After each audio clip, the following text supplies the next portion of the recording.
Welcome to selfdiscoverywisdom.com, formerly known as Self-Discovery Media. On these podcasts, you're going to hear people who speak from the heart. They've taken the journey in life. Many things have happened to them, but they've changed it to happening for them. And in their strength, their courage, they've discovered their abilities and their wisdom, and they are now sharing it here with you. Do enjoy each show. We bring it to you with love and knowing that it's going to help you on your journey of life. Good morning, good afternoon, and good evening, everybody. Welcome back to another edition of An Author's Kiss right here on selfdiscoverywisdom.com. I'm your host, Sarah Troy, and today we have Sarah Landenwich. We're going to be talking about her new book, kind of a novel based on historical facts, the FIRE Concerto. What is it all about? It's a riveting literature about Sarah that blends mystery, music, and forgotten history. When Clara Bishop, once celebrated pianist, now tending bar in Texas, receives a mysterious metronome from her estranged former mentor, she's pulled back into the world she thought she'd left behind. She tried to be an ancestor-framed composer Alexander Starza, and the woman accused of murdering him, brilliant 19th century pianist Konstantina Pelilel. And we're going to be talking about all these characters. And as Clara and her childhood rival Tony travel to Poland in search of the truth, they uncover dangerous secrets, lost compositions, and a narrative far more complex than one history has recorded. It echoes generational trauma, artistic obsession, redemption. The Fire Concerto is a lush, suspenseful novel that claims the voices of extraordinary women long erased from memory. And through pain, Clara must find beauty and perhaps a way back to herself. Sarah Landenwich is a writer, a writing instructor, a classically trained pianist, and her novel, which was inspired by her love of music and a romantic period, pays tribute to the 19th century female musicians, artists, and scholars who have been largely forgotten. Oh, have they largely been forgotten? Anything to do with women seems to be largely forgotten, doesn't it? That's true. And it's time to bring it back. And I call these factional type books where you take history and kind of write it a novel way. And in a lot of ways, people learn more about history through this method than they do if you wrote an historical book based just in history. Because I think it takes them more on a journey that they relate to more and something they can attach to. So welcome to the show, Sarah. Thank you. Thank you for having me. So you are a pianist. What kind of pianist are you? So I'm a classically trained pianist, much like the characters in my book, although nowhere near the caliber of musician as any of the characters in my book. I mostly trained when I was young, as a child and a teenager. And then I gave up that life when I Hmm. was 19 years old and decided to pursue a degree in English and then became a writer. Much to the horrors of your family, I imagine. All these years at the piano. I think they were okay with it. My older sister did go on to get a music degree. All of my sisters and I, we all played piano. That was our family instrument. Mm. So my mom said, "Okay, we have this instrument. You guys are going to learn to play it." And to varying degrees, we all pursued it, some to greater levels than others, but my older sister did achieve her music degree. Wonderful. And of course, you have pursued it. You've brought it now in the form of writing, Yes, right? You're keeping it alive in a different way. And, music it tells such a story. And very often when we feel that we don't have the words or the expression, music becomes that expression. It's a way of telling a story that sometimes we cannot articulate ourselves. absolutely. Especially when you're younger, when you don't have those words yet, the language yet for articulating emotions the way you do as you age. I think that's why children are especially Mm. drawn to music and feel so released by it. Well, for me, it's my go-to. Anytime I feel down or dark or just blah, music is my, redirect. And scientifically, it's been proven to bring about your equilibrium and rebalance you. So, music is not just entertainment. Oh, music is just entertainment, or it's a jingle, or it's a nice piece of composition. It's really another language all of its own, isn't it? Oh, absolutely. Yes, and can contain so many multitudes that that words cannot. Hmm. Who are your favorite composers? Well, as you said in the introduction, my favorite period for the piano is the Romantic era, and this is the Mhm. period roughly between 1830 and 1900. So these are composers like Brahms, Liszt, Chopin, Mhm. those big, passionate Yes. composers that we often think of when we think of the 19th century. Mhm. Personally, I also really love Beethoven, whose Mhm. work is kind of predating the Romantic period a little bit. But that's my favorite composer, probably of of work that I myself play. Mhm. It's as I said, it's another art form. It's another way of expressing. It's a different language, and can be interpreted in so many different ways. Indeed, it can. So music is something that feeds our soul and our spirit and uplifts us. But what drove you to go, I want to write a book on these historical women that have been left behind and make it into a novel type story, to bring about that recognition? What was it that sparked that took you down that path? Yeah, I love this question. So, I decided I wanted to write a book about three female pianists, one in the 19th century, one in the early 20th, and one in modern times, who are connected by what in classical music is called your pedagogical lineage, also called musical ancestry. Mm, So, this is a relationship in which you, as a musician, try to trace your history as a musician back generations through your teaching line. So, who taught your teacher? Who taught that person? And mm, what has been passed down through the generations to you? In other words, how were you molded as a right. musician? So I I love thought, that. Yeah. how interesting would it be to connect women not Mm, through blood, but mhm, through this lineage of teaching and to trace how the relationships influenced one another over time. And in the book, there is a originating relationship between a 19th century composer and his pupil, a brilliant female musician. And she ends up killing him. oh, And oh, this nice. act, this act has reverberations across Mm, the decades and the generations for many, many years. So, the idea of this connectedness that through music, through teaching, that is what sparked this book. I mean, it begs the question, was the music not enough? Why did she off him? Well, that is the central question of the book, so I will not reveal it. Certainly intriguing, You made me practice too long. I'm sure there are times when you look at your music teacher and go, but to take it literally is a different thing altogether.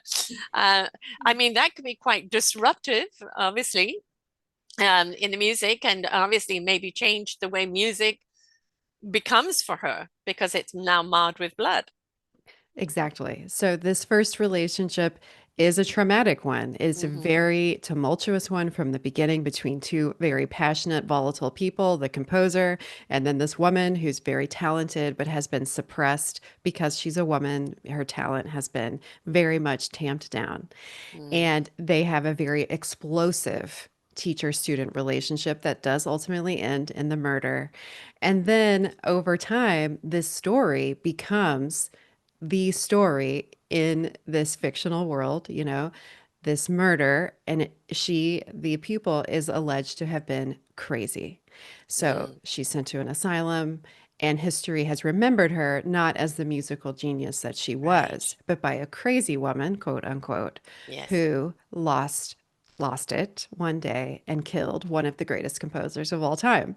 And so in the book there is a attempt to understand what really happened on this fateful night of the murder, and also to reclaim the history of this Mm. woman who has been remembered for one act, but who had an entire life leading up to that moment. And also what incited that one act, just Exactly. because he was brilliant doesn't necessarily mean he was necessarily a nice person. What did he Exactly. do to warrant that murder? Because I'm sure she doesn't go from the keyboard to point, you're off. Correct. Yes. Yes. So in the book, my contemporary protagonist is trying to really get to the bottom of all of these stories that have been told and passed down through the history, and whether or not they are accurate Mm. or whether they have gotten the whole story wrong. And served the man more than the woman. Oh, she's crazy in asylum. Instead of, well, what incited this? Yes. Why did you feel threatened enough to kill him? But oh God, you killed him, the genius, basically off with your head, right? Yes, So, exactly. the woman, it's always at fault, right? Yes, yes, that is absolutely true. Hmm. The research I did for this book was so eye-opening in that Mm. regard into the way that women in that time, I mean, always, but women Mm. in that century in particular, the ideas of what a woman should and should not Yes. be, the ideas of female madness and hysteria really play into what opportunities were and were not available, even to women of prodigious talent like the character in Yeah. the book. I mean, the word hysteria, how many men use my wife is hysterical, and they lock her up so he can get remarried or Yes. take a lover, and it was used very conveniently, and the woman had absolutely no say.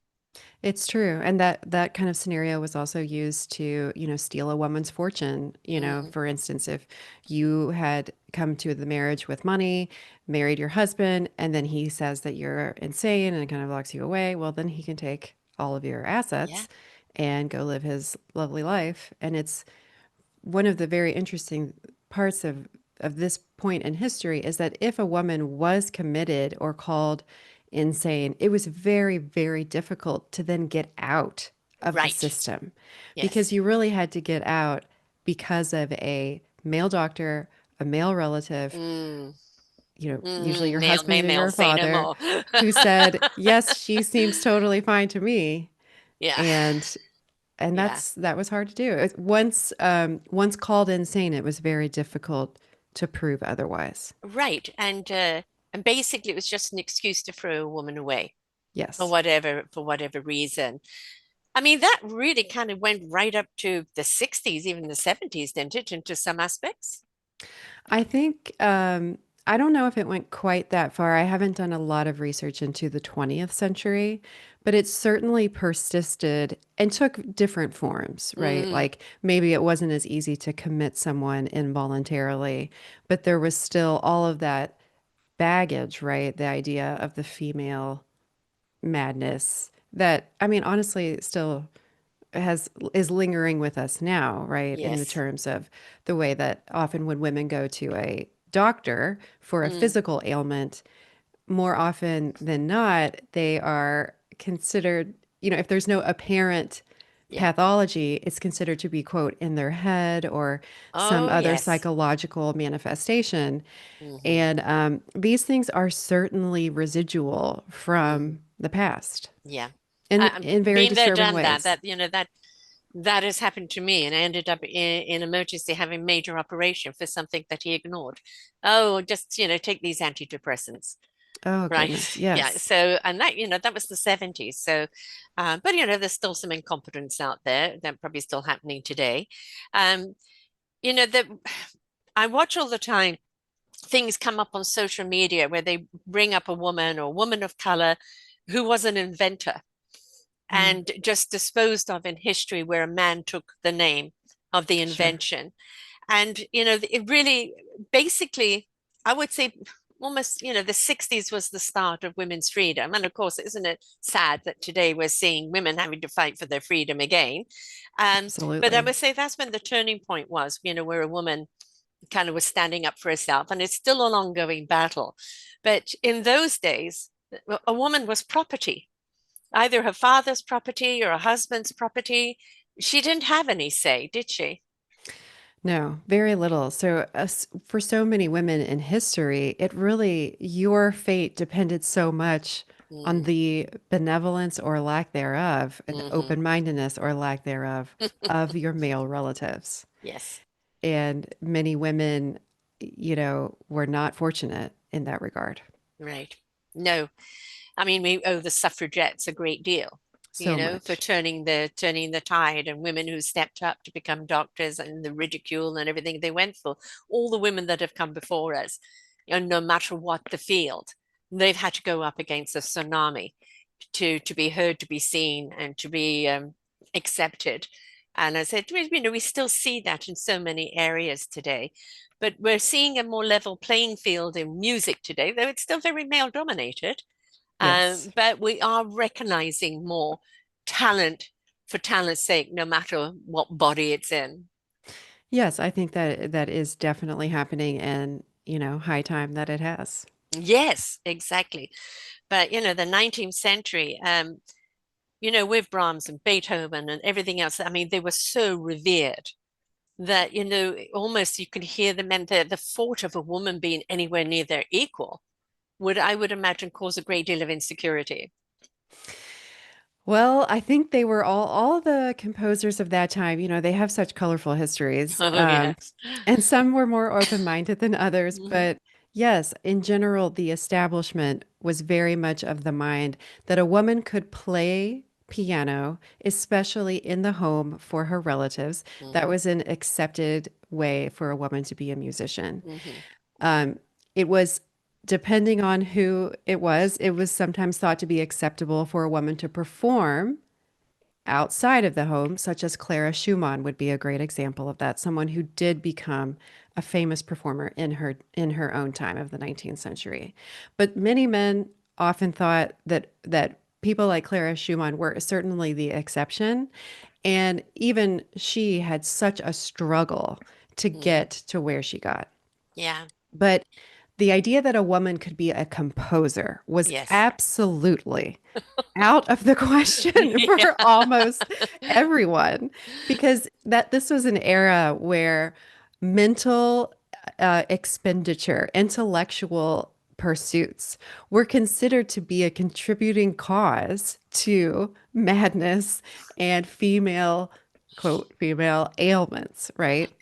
And things like composing that were considered to be exceptionally difficult, exceptionally intellectual, were Mhm. far outside the realm of what was acceptably female. A woman is so delicate, right? She can't take on too much. The hysteria will come. God forbid that she should be able to do anything a man can do. Yeah. Yes. Yeah. And it doesn't mean that they weren't composing. So there Mm. are several women of this century that did compose, but many of their works were forgotten, Hmm. lost, Or or in stolen. their own time were derided by male critics as Yes. being overly female. So, some of these women who were exceptionally gifted and did manage somehow to break through were still disparaged and have largely been omitted from the canon. Is this in any particular, demographics? I mean, because, Paris has always been the one for the arts and encouraged people no matter of the arts. Was there anywhere that a woman was embraced because they were forward thinking, or was this across the board? That's a great question, and probably a music historian would know better than I, but I believe it was across the board. Mm, In that time, the classical music centers of the world were in Europe, mm, Vienna was one, and all of the major players of that time were, in conversation with one another. Um, and the women were not rising to the top, with the mm, very notable exception of Clara Schumann. But again, she was she was known for her performing, even though we know her now as a very successful composer.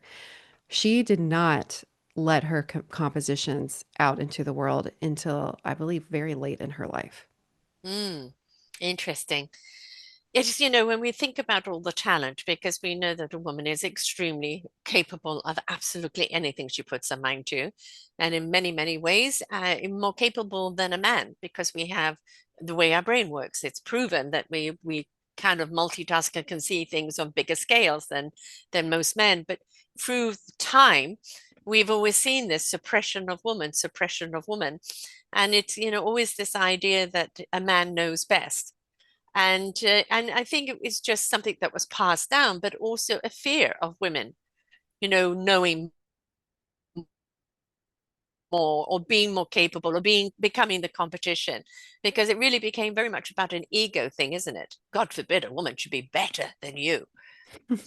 Yeah, I mean, we still see that, right? And Oh boy, with do we. children, I have a young Not with daughter children. We see it with and the childlike adults too. absolutely everywhere. But my daughter came home a couple days ago, and the neighborhood boy, who's a couple years younger than her, said, "I'm stronger than you." And she said, "You're little, you're not stronger than me." And they had this big argument about it. But um, you see that still from a very Mm, young age, this idea of the male superiority. yes.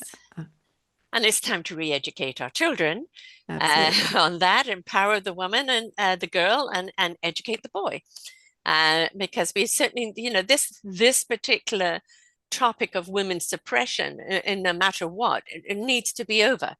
We need to look at the individual, no matter what they are, and the talent that they bring, and nurture the talent. And this, insecurity and ego needs to just really step aside, because it's too destructive and too detrimental to absolutely anyone. I feel you. I mean, let's tell everybody. I do. So what sparked you off to take this journey? And I mean, you went into literature, you obviously still play, your sister got the degree in it, but what fascinated you on this particular subject to say, I'm going to write a book on this? I think it was that music meant so much to me as a young person. It was the pursuit that I thought would lead my life. Mm-hmm. I was very dedicated. I played for hours a day. I loved it. And I loved it so much that I loved it to death. Uh-huh. I got Uh-huh. really burnt out by the Mm-hmm. time I was 19 years old. Mm-hmm. And I thought, I don't want to continue doing this forever. I feel already that I have had a lifetime's worth of this and I'm finished.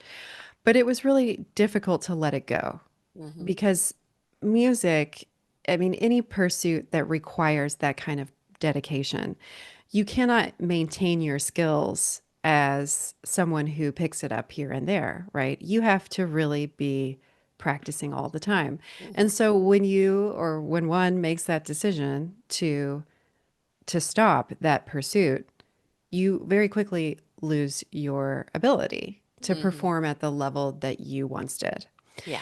And so after a while for me, that led to so many feelings of frustration that I decided I don't want to play at all.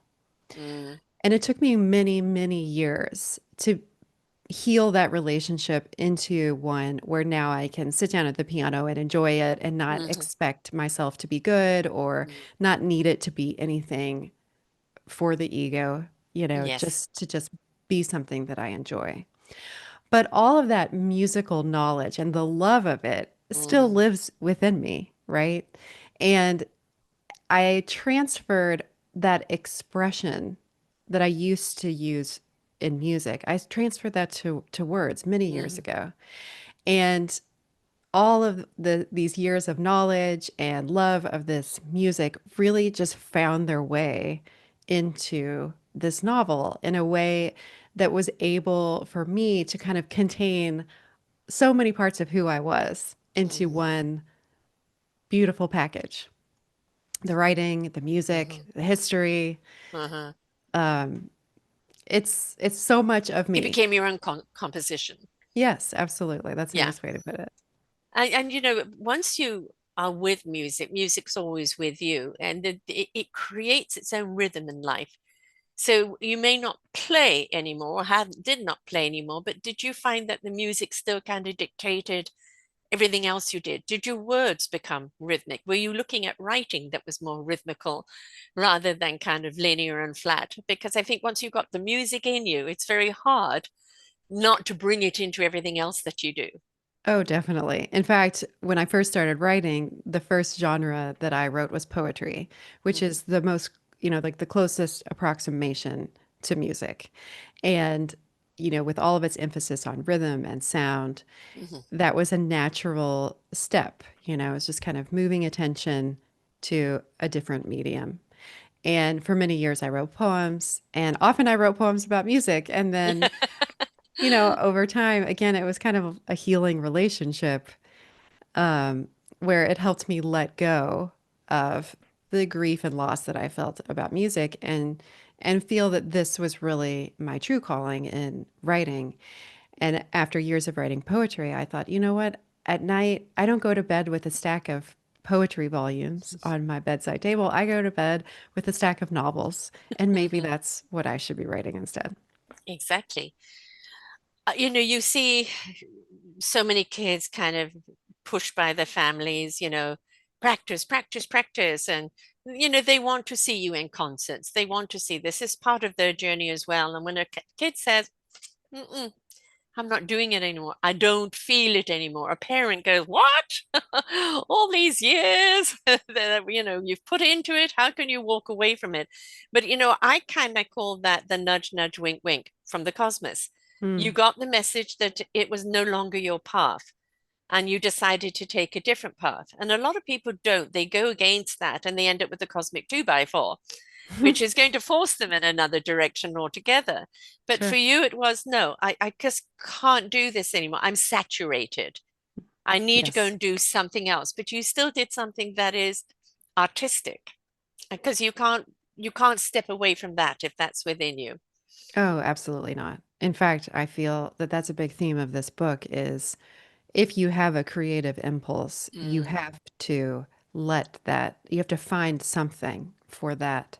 Otherwise, it will um, it will Cosmic to become, you. yeah, Yeah, there's it this, will. well, I was thinking there's this really fantastic quote from the poet and memoirist Joy Harjo, and this is from her beautiful memoir Crazy Brave, and she says, and I'm paraphrasing here, if you do not answer the power of your gifts, they will turn on you and drag you down with the despair of being forgotten. And I I love feel that. that Oh, yeah. so truly when I look around in life because, I'm middle-aged, so I know a lot of people who are very busy with child rearing and careers and, all the things that take up the day, all Yes. the hours of the day. And so many friends I know who are creative find that they don't have the time anymore to Mm. pursue those things that were so instrumental to them as younger people. And I see in so many of them this emptiness Yes. that they feel, where that used to fill, Mm. And I don't know the solution for it, right? Because it's very hard to add more hours to a day. Right. But I do Yeah. think that It for has to be kept alive some way or other. it does, Yeah. yeah. Or Yeah. it really does become a place of grief. Or that cosmic two by four comes along and it comes in the form of loss, whether Yes. cancer, loss of somebody, loss of job, loss of identity. And then that creativity says, you have a second chance. Do you hear me now? And so many people I know that, went corporate way, went this, went that, all the expectation jobs. I'm so good at it, etc., but I hate it. One of them was she wrote children's books when she was young, loved doing it, but then went into advertising, became very big in advertising. And she's in a traffic jam one day, and a kid's story comes to her mind. She hasn't got enough paper. She ends up writing on her arm. And now she's a prolific child writer and exceptional amount of books and where else it's gone from there. And that was what her heart and her soul was always designed to do. But she went down the expectation road until it said, I'm sorry, you have to open up this door. And when it calls, you do have to open that door. You have to make the time for it. And sometimes it means shut the door in your old life. Yes, sometimes it does mean that, which is that's a very, difficult decision to make. Especially again, if there's expectation on you. And that's one thing you have to look at it and go, but what's my expectation? What do Hmm. I want? I know other people are counting on me, but if I am not living up to my full passion and desire of what I want to do, I'm just an empty vessel dragging them along. Wow. Yeah.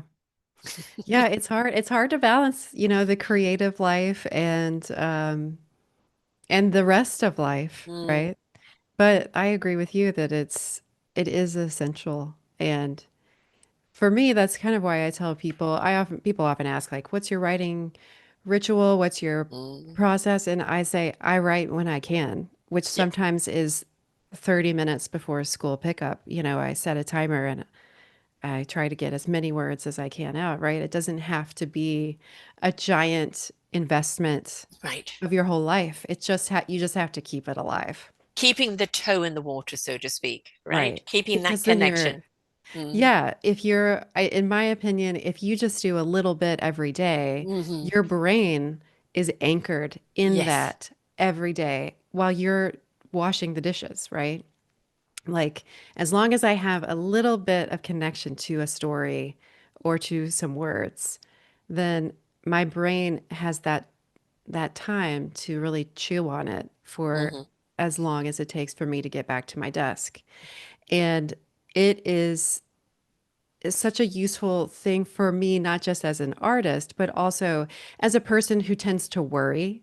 Because if I Mm. don't have a story in my brain, then I make up catastrophes about my own life. And so I start telling bad stories. So I have really found, storytelling in the fictional world to be a great antidote Hmm. to the, anxiety stories that I can tell myself That if I'm creativeness not has to come otherwise out. worthy. It cannot Absolutely. be denied, right? And and it's just like a little imp coming along, a gremlin, so keeping you on track. But this is I'm 70. I've been doing this for 13 years and have interviewed many a person who said I didn't listen, I suppressed, I did all the dutiful things, and then eventually something happened that reset me completely, and then I had to follow that path. And now I am the truest of who I am that I've ever been because I've stopped denying what my gift is because my gift was given to me for a purpose. Yes, I believe that too. I think that whatever the gift is that you have, it is meant to be shared. Yes. And one thing that I find in my own life is that I think as women, we're often taught, don't uh, what I was taught in my youth was don't get too big for your britches, right? Don't be prideful. Yeah. Don't Who do show you off. think you are? Yes. Yes, and I think so many of the incredibly talented women I know have that same Hmm. messaging, lurking in the back of the brain. And I I feel very strongly that it's hard to find that balance between saying, "Here is my gift, I'm going to share it," and saying that's not prideful, that's not boasting. There's a difference between sharing what you have and, being a walking advertisement, right? Exactly. But it's important to let the world see what you can do. That's what you were designed for, right? Yeah. Everything I've ever done in my life, there's always been an undercurrent of what I was good at. It infiltrated in anything I did, and ended up doing this, which ended up being a big part of what was always on the undercurrent. But I was always doing the surface, not realizing the undercurrent was constantly moving me forward and into the direction it wanted me to go in. So I had to have an awful lot of ups and downs and ins and outs until I found the equilibrium. Fair enough. I also had to wait for podcasts to actually come around. There you go. So there was that. But, I think is that now in hindsight, I can look back and go, what was the common denominator? And the common denominator was always my strength that needed to find a platform. And everything was just an experience readying me for the platform. Yes, and so many artistic journeys and creative Hmm. journeys are that way, right? But you talk Yes. to people now, I feel so lucky to have, since now I have, published this book, I've met a lot of other authors, and it's been such a nice revelation to Hmm. talk to them and hear so many times a similar journey repeated Yes. of, Yes. I tried, I failed, I tried again, I failed, all of these attempts and the struggle to finally get to wherever Hmm. they are. And it is, as you said, they're all training ground for Yes. where you're getting. They're not failures in my book. They're just redirects. Oh, that's Right? a great You way to came, put you've it. learned what you needed to learn from there. Now I'm redirecting you into another area for something else that you need to learn. So I never, failure for me is when you give up and do nothing, Oh, yes, right? But absolutely. I call it a redirect. You've learned what you've needed to learn. It's closed the door on you because it now wants you to go in another direction. That's a great way to look at it. I think more artists need to have that kind of um, reminder Hmm. that, if you don't achieve what you set out to do, it doesn't mean you're never going to get there. It means you haven't gotten there yet. It doesn't mean you should Yes. quit No. ever, ever. Or that you have to follow somebody else's footsteps and do it like them. Right. Case in point, my brother is an author, professional author, and master's degree literature professor. I have dyslexia and ADD, and so my grammar and everything else is, the wrong way around. Thank God for chat because now it corrects it for me. It takes everything I have to say and just puts it in the right order. But I ended up now writing my own book and being in one, two, three, four other books, Oh, right? congratulations. And but I used to compare. I'm not my brother. I'm not the author. Well, he is that professional author that writes from that point of view. I'm just writing from a different point of view, and it will resonate with the people that aren't so bothered by, the commas and the full stops of being in the wrong place, but hear the content. And so I had to lighten up on myself. And that everybody's waiting, but when I'm perfect, you don't become, I mean, there's perfect moments, there's perfect situations, but things aren't perfect. And I think it's if we constantly looking for perfection, we're denying that we are meant to already be doing. And you're so busy trying to perfect, you're not doing, so you're not being. It's true. Yeah. You have to let go of that Yeah. idea of looking at as, the comparison and Yes. saying, oh, I don't measure up because, well, first of all, it doesn't matter like Yes, you're what not that someone else person, is right? doing. Yeah. But also, each artist Hmm. takes their own form, their own Yes. form of expression.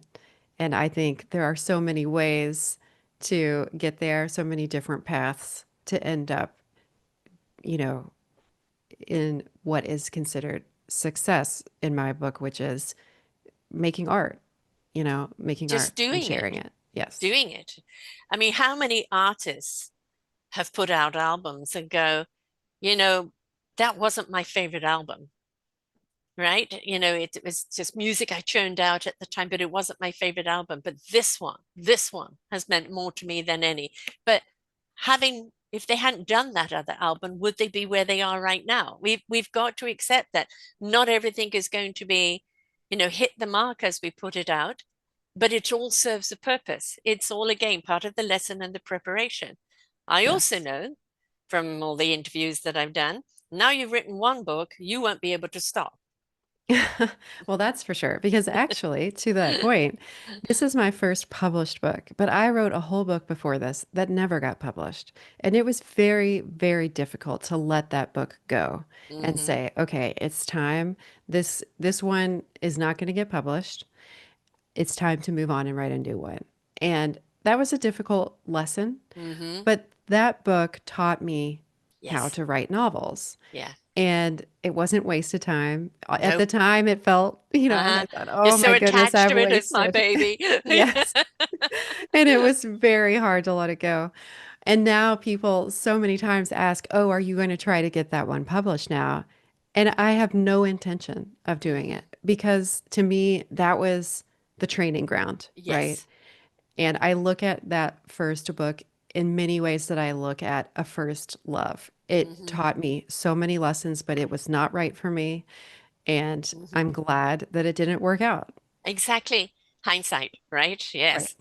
And but now you've written this one and one that you really feel connected to in many ways, and one that you can stand by and proud with.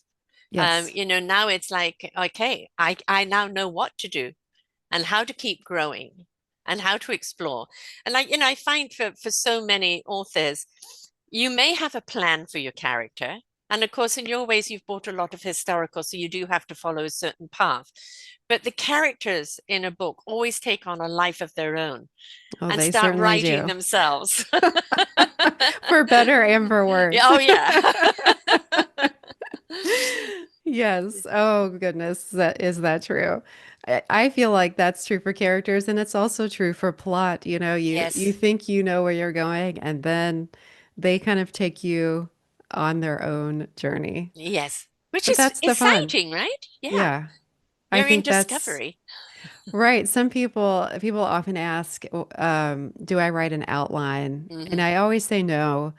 And I can't imagine having an outline for that reason, because Yeah, I feel like it is the unpredictability yeah, of where the characters and the plot and the research converge is what makes a book interesting. yeah. Because if I, as the writer, can outline every step of the way, then you, as the reader, could see every step coming.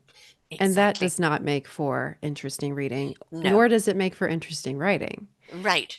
There Yeah, even has if you know who done it, you know the why they've done it the is a part of why. the journey, right? And Yes. if it's all revealed up front, I remember, I've interviewed again a lot of people, and one gentleman, yes, people can write a book in a weekend.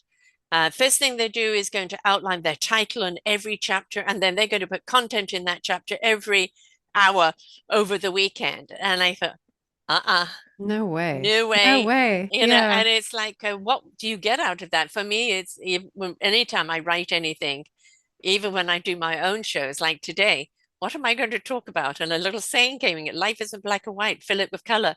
And that's what ended up being my show, my blog, right? So I found that I have to channel in to allow whatever's meant to come through me, and then the keyboard or the audio starts happening. And I think very often people want to dictate every step, and you're missing the adventure, you're missing the nuance along the way. And I think if you're in discovery as the author, as much as we are, it makes the journey so much more exciting.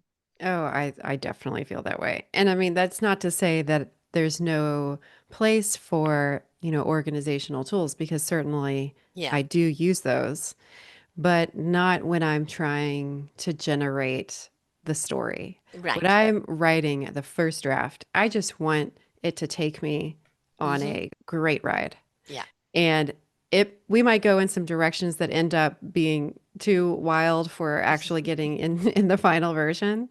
But a lot of those, misdirections yield some really Yes. fantastic results. Yes. So I think that, going step by step, it's it doesn't work for the creative mind, or at least does not work for my creative mind. No, you've got people that write content for businesses for this and that. And yes, you're being poignant to what you're putting across a short piece. It's got to hit its impact.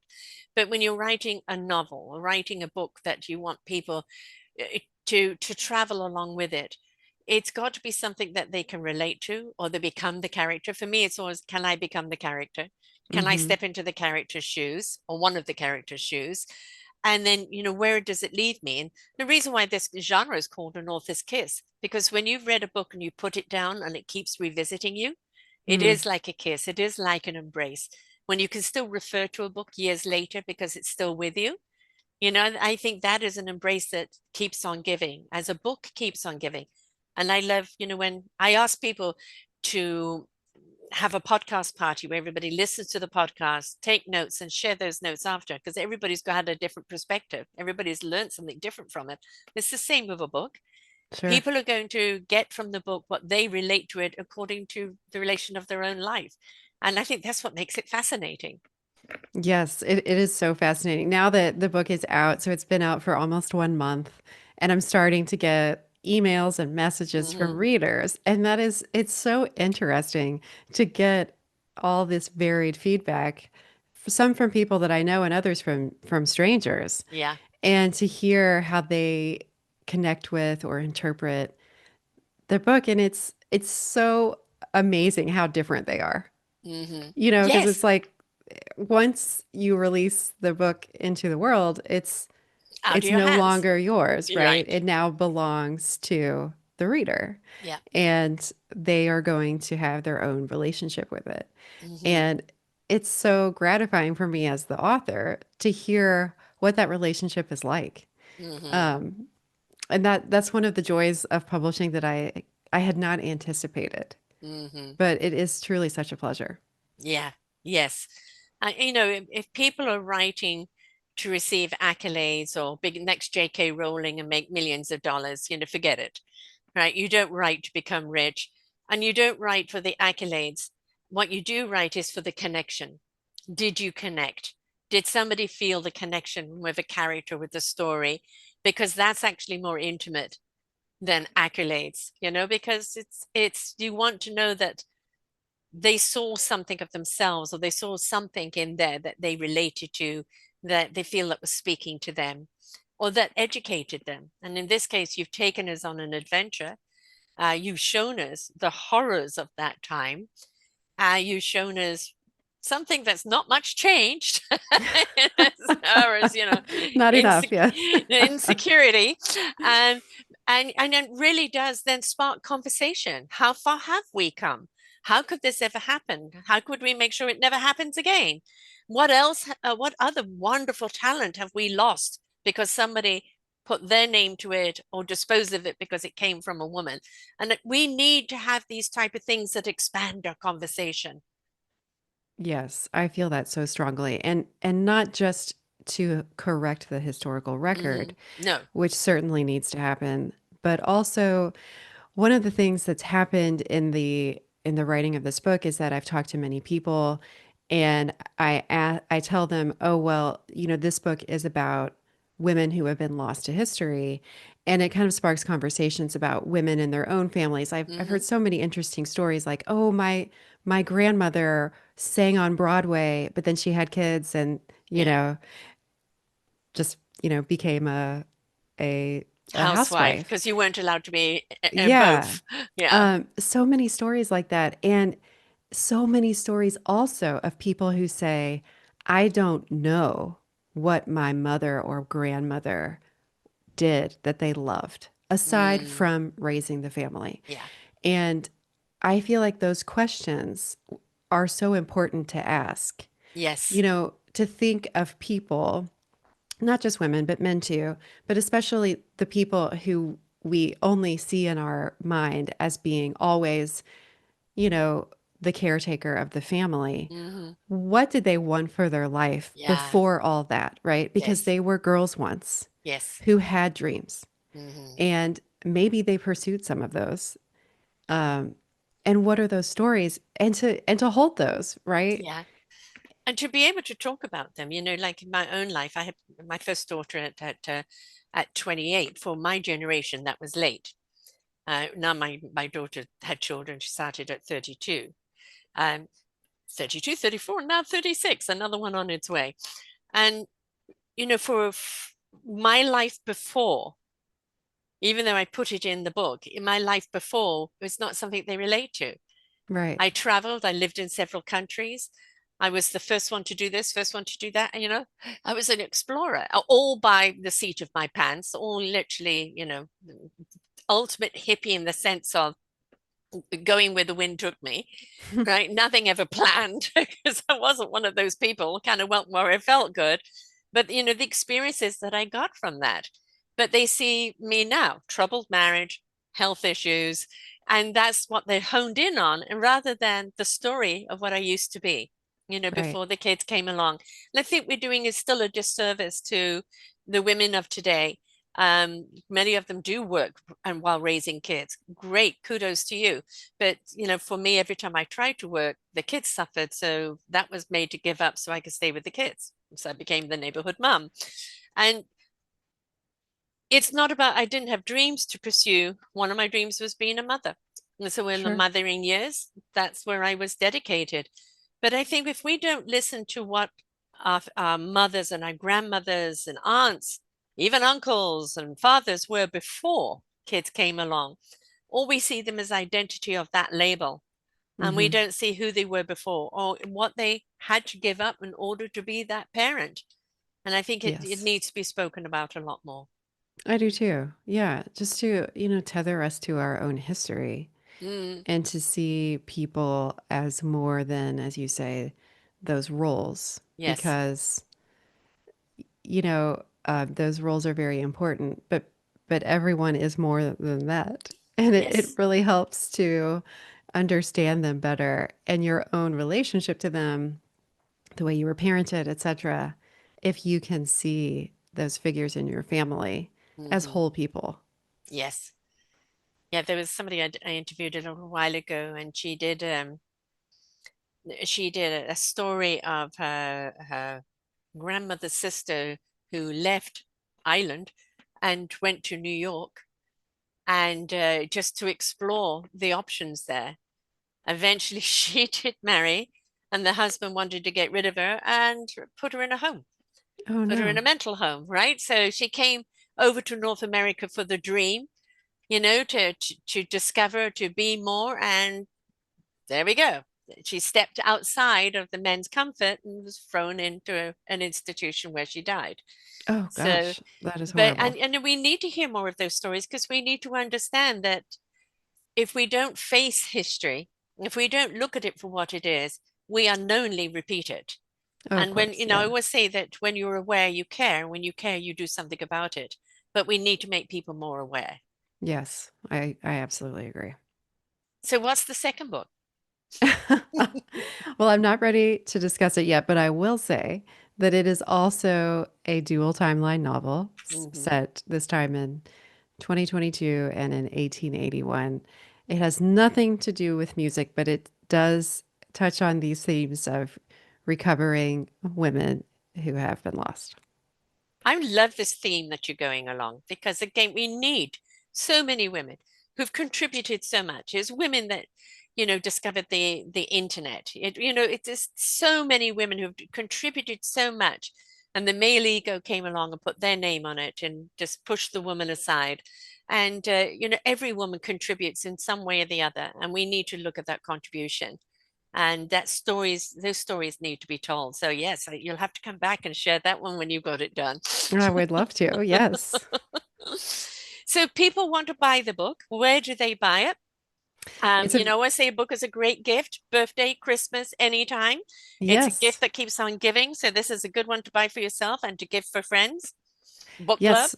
So the Fire Concerto is available wherever books are sold. So all the big retailers, Amazon, Barnes& and Noble, Target, also your local independent bookstore, bookshop.com. Really, any bookstore, you can find it there. And your website. My website is sarahlandenwich.com. Can you spell that for the people who are just listening, love? I absolutely can. So it's Sarah with an H, unlike you, Sarah. Sarah with an H, Landenwich is spelled Dot Landenwich.com. com.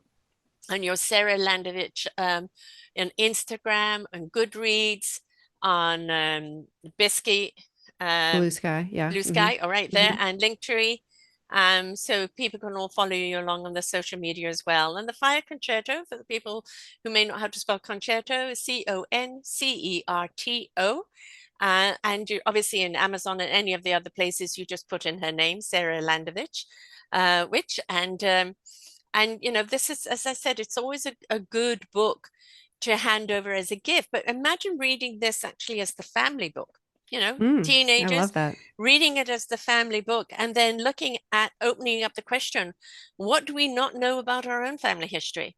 That's a Right? great Like question. how about making it a family project of kind of looking back into the past, your grandmothers, your aunts, where did they come from? And of course, if you're in North America, most of us all come from immigrants. I'm an immigrant Absolutely. twice over. And so it's all about, what decision did they make in coming and what did they go through? And I think, we need to expand that. We need to honor the stories that came before.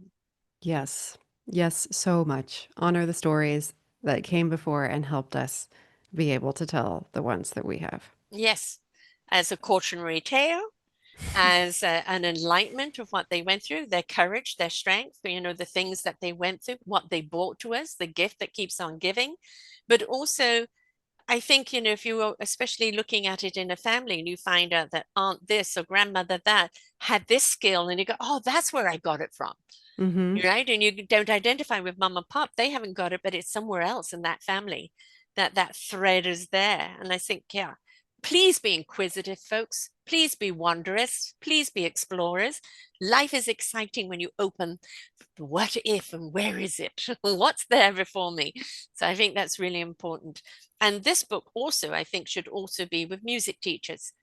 Um, Yes, I do. I do think so. Although I will say that this book it's, has a background of music, but it is not a book for musicians. It is a book for readers. Both yeah. my editor and my agent who love this book both do not have any background in music or any great love for it either, but they really loved this book. Well, I think as far as the music teachers are concerned, is to show how many wonderful musicians there used to be and look what happened to them. All right. Sure. And to say that really, when you look at it in time, it's not that far removed. And, how do we honor them because they laid the path for us? So I think from that educational point of view, it's good for them to know. It's always good for people Absolutely. to know who came before you, right? Yes. Yes. Put ourselves in context. Yes, exactly. This has been wonderful. I've really enjoyed our conversation, love. And, Same, Sarah. you Thank know, you so much for having me. oh, my pleasure. And it's a fantastic and fascinating topic. I can't wait to hear what your next one is going to be.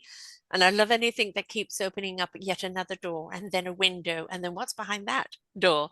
Something that kind of keeps on giving. Because again, once we've been ignited into mystery, it just opens up yet more mysteries and more questions, which I love that. So whether there's a birthday coming along or just you want to give a book to a friend, you want to make it the next book club book, or you just your music teacher, or anybody, just this great gift to keep on giving to people, but don't forget to give it to yourself first. Thank you. Thank you very much. And remember, folks, the tales that come before us are the ones that have paved the path for us to walk on. And the more we honor those tales, the more we understand where we're at and where we need to go. So until next time, bye for now. We hope that you enjoyed the show. There are so many more for you here on selfdiscoverywisdom.com. Just go to the podcast tab at the top there and you will see all the many genres and all 3,000 shows ready for your listening. We are here to serve you, to help you on your journey of life, and we know that through inspiration it begets invitation. We are supported by you, the listeners, and those that we interview. Anything that you can spare us in donation would be greatly accepted, and we do hope that you enjoy the next show.